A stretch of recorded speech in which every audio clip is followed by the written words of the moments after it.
Ciao a tutti. Oggi parleremo di un argomento a cui tengo particolarmente, un argomento che mi sta abbastanza a cuore e che mi tocca in modo abbastanza personale, perché l'argomento di oggi è la traduzione e il suo ruolo nell'apprendimento delle lingue straniere. Perché la traduzione mi tocca da un punto di vista personale? Beh, io, nonostante al momento non lavori assolutamente come traduttore, sono laureato in traduzione e non una, ma ben 2 volte. Ho una laurea triennale in traduzione e anche una laurea magistrale, sempre in traduzione. Alla triennale ho fatto un percorso più generico e alla magistrale mi sono specializzato in traduzione scritta invece che interpretazione, quindi orale. Ma chi te l'ha fatto fare? Non lo so. E adesso eccomi qui, su YouTube e su italki. Tra parentesi, se volete fare delle lezioni private di italiano con me, c'è il link al mio italki nella descrizione. Se volete supportarmi economicamente e avere dei video extra ogni settimana, c'è anche il link al mio Patreon in descrizione. Non dimenticatevi di mettere mi piace e di lasciarmi un commento. Vi è piaciuta questa transizione impeccabile? Quindi, dicevo, sono laureato in traduzione e per me la traduzione è una cosa molto bella e essenziale, soprattutto, molto importante, ed è un'arte, secondo me. Come diceva Umberto Eco, è l'arte di dire quasi la stessa cosa. Enfasi sul quasi. Quindi è l'arte di rendere un testo fruibile nel modo più fedele possibile all'originale da chi non solo non parla la lingua del testo originale, ma anche da chi non ne conosce la cultura. Perché la traduzione è tanto adattamento linguistico quanto adattamento culturale. Ci sono tanti riferimenti in tutti i testi che qualcuno che non è cresciuto in un paese difficilmente potrà capire. Un esempio di questa cosa è la traduzione che è stata fatta dei libri di Harry Potter. Io trovo che sia una cosa molto affascinante e ora vi spiego perché. Nei libri di Harry Potter tutti i nomi, a partire dai nomi delle persone fino ai nomi degli oggetti, evocano delle immagini in un modo o nell'altro. Un esempio lampante di questo elemento evocativo dei nomi che si trovano nei libri di Harry Potter è Snape, ok? In inglese Severus Snape. A cosa fa pensare? Fa pensare a qualcuno di viscido e insidioso, no? Come un serpente, appunto, like a snake. Snape, snake. E quindi in italiano lui non si chiama Snape, perché per un italiano la parola Snape non ha lo stesso potere evocativo, no? Non ha lo stesso potere evocativo che ha per un madrelingua inglese.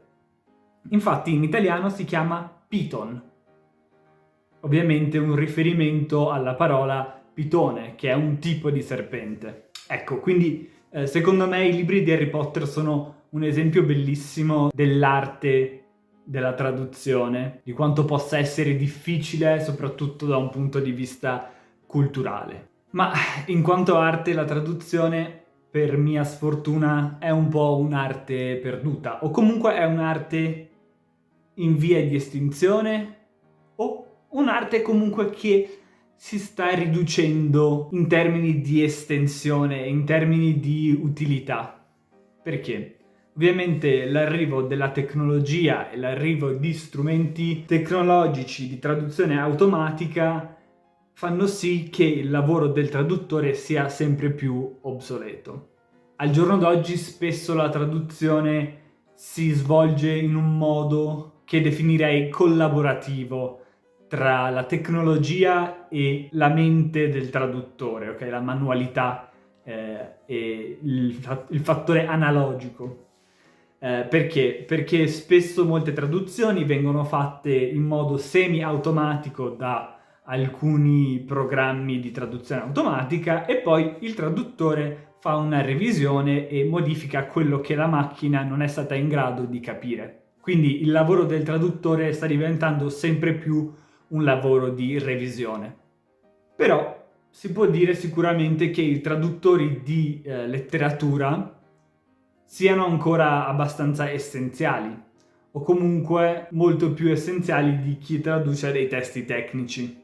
Principalmente perché nei testi letterari c'è molto più elemento umano, quindi ci sono molte più cose che per ora la tecnologia che abbiamo adesso non è in grado di cogliere. Qual è il problema? Il problema è che la traduzione letteraria è una frazione infinitesimale della traduzione in generale, quindi i posti di lavoro per i traduttori sono molto pochi, soprattutto nel campo della traduzione letteraria. La traduzione tecnico-scientifica è molto più richiesta. Ma vediamo qual è per voi, che studiate l'italiano o qualsiasi altra lingua straniera, l'utilità della traduzione e perché mi interessa parlarne in questo contesto. Dunque, intanto cominciamo con i vantaggi che vi porta il fatto che si traducano film e libri. Avete a disposizione una quantità infinita di film internazionali tradotti e doppiati in italiano, che è una cosa secondo me utilissima. Perché? Come ho già detto in passato, i film doppiati usano un italiano molto più chiaro, molto più pulito e standard. Quindi sono un ottimo gradino intermedio per chi sta cercando di migliorare la propria comprensione orale dell'italiano. Quindi vi danno un tipo di dialogo che è più o meno naturale, realistico, ma non del tutto, un po' facilitato, quindi. E lo stesso vale anche per i libri tradotti, ok?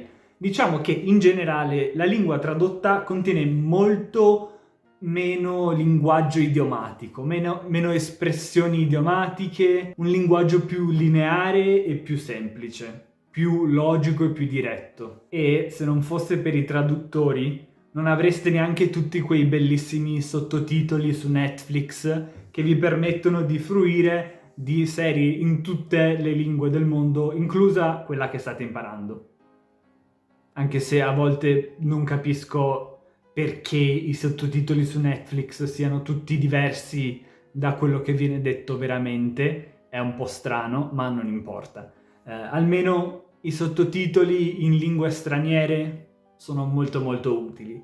Quelli nella stessa lingua non altrettanto, perché non sempre corrispondono a quello che viene detto veramente, e questo può farvi un po' confusione. Sicuramente a me la fa, ma io sto parlando della traduzione, quindi quelli non mi riguardano.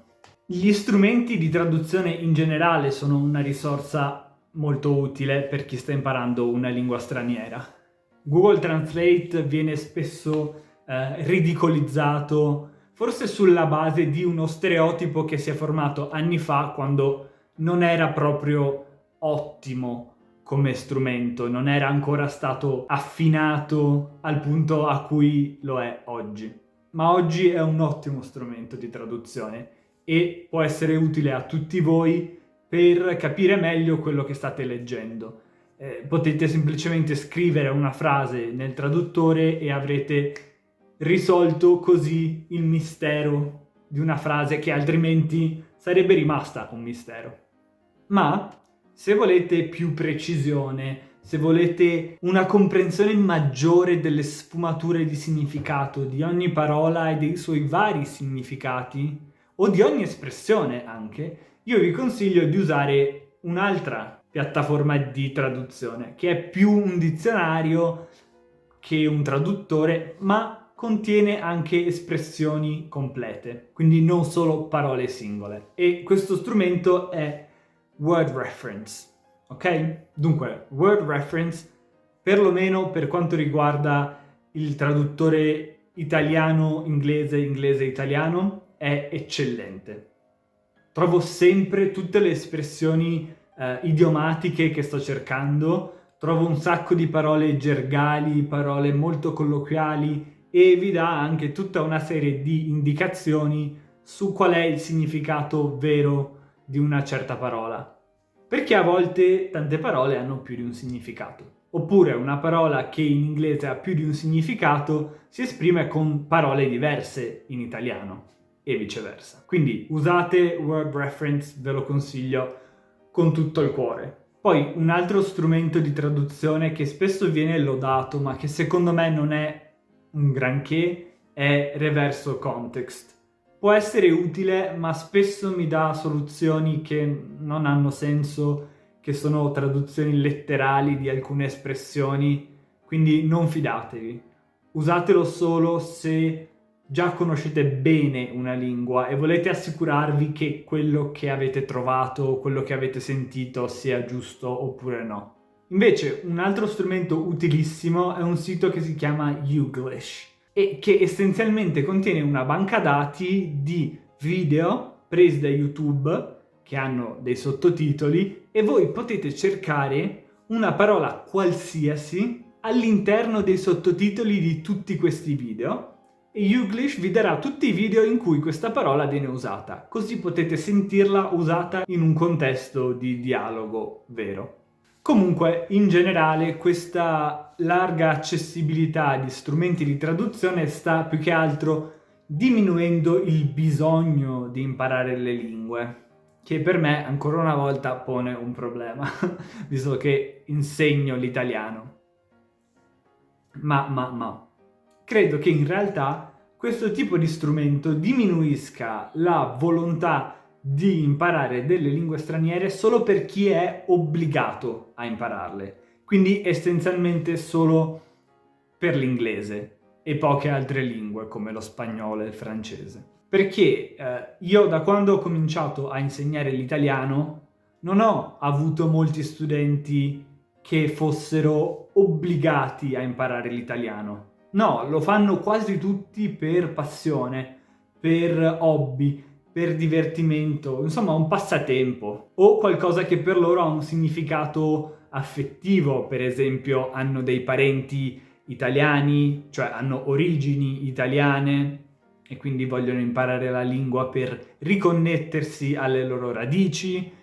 Insomma, la gran parte delle persone che imparano l'italiano non sono costrette a farlo perché, diciamocelo, da un punto di vista pratico, soprattutto da un punto di vista lavorativo, l'italiano non è molto utile. Ma è una lingua bellissima e quindi sono contento che tante persone vogliano impararla, soprattutto perché è la mia lingua, e sono contento quindi che il motivo per tante persone sia un interesse sincero, perché questo significa che la disponibilità, la larga disponibilità di strumenti di traduzione non diminuirà la loro voglia di imparare queste lingue, anzi faciliterà solamente il loro processo di apprendimento. Infine volevo menzionare un argomento molto rapidamente, che è l'uso della traduzione come strumento di apprendimento, cioè il fatto di prendere un testo e tradurlo completamente, interamente, per imparare delle cose nuove. Secondo me può essere un buon metodo, però deve essere un metodo che viene supportato o accompagnato in modo complementare da tanta pratica, perché tutte le parole che imparerete non serviranno a niente e le dimenticherete subito se non le usate, se non le mettete in pratica. Ma può essere sicuramente un ottimo metodo. Vi permette di imparare tante parole inserite in un contesto, quindi vi permette di capirle meglio e di vedere come si usano. Inoltre, imparare delle parole in un contesto è sempre un modo più efficace di memorizzarle, perché potrete sempre usare quel contesto come collegamento che vi aiuti a farvi tornare in mente queste parole. Inoltre è un tipo di esercizio molto attivo, che quindi vi costringe a concentrarvi su quello che state leggendo e traducendo, a differenza dell'ascolto che purtroppo può essere fatto anche in modo molto passivo, o una semplice lettura anche può essere fatta in modo passivo. Ecco, quindi per questo video è tutto. Io dico evviva l'arte perduta della traduzione. spero non morirà mai del tutto e spero di avervi dato qualche idea utile in quanto a metodi di apprendimento delle lingue straniere grazie alla traduzione. Fatemi sapere cosa ne pensate nei commenti qui sotto e come sempre non dimenticatevi di mettere mi piace e ci vediamo alla prossima.